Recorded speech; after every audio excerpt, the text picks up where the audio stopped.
গোপালগঞ্জে জাতীয় নাগরিক পার্টির পদযাত্রাকে কেন্দ্র করে রণক্ষেত্রে পরিণত হয়েছে। আওয়ামী লীগ, যুবলীগ ও নিষিদ্ধ সংগঠন ছাত্রলীগের হামলায় এক পর্যায়ে অবরুদ্ধ হয়ে পড়েন এনসিপির কেন্দ্রীয় নেতারা। এরপর ১৪৪ ধারা জারি করা হয়। দেশব্যাপী কর্মসূচির অংশ হিসেবে গোপালগঞ্জে আজ তাদের পদযাত্রা ছিল।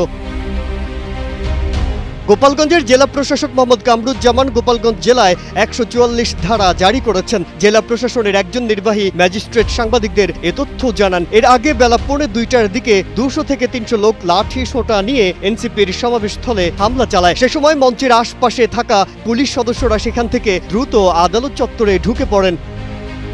হামলাকারীরা মঞ্চের চেয়ার ভাঙচুর করেন, ব্যানার ছিঁড়ে ফেলেন। এনসিপির নেতাকর্মী ও পুলিশ এক হয়ে ধাওয়া দিলে হামলাকারীরা পালিয়ে যান। পরে এনসিপি সেখানে সমাবেশ শুরু করে। হামলার প্রতিবাদে বৈষম্য বিরোধী ছাত্র আন্দোলনের ব্যানারে দেশ জুড়ে গুরুত্বপূর্ণ পয়েন্টগুলোতে ব্লকেড কর্মসূচি ঘোষণা করা হয়েছে।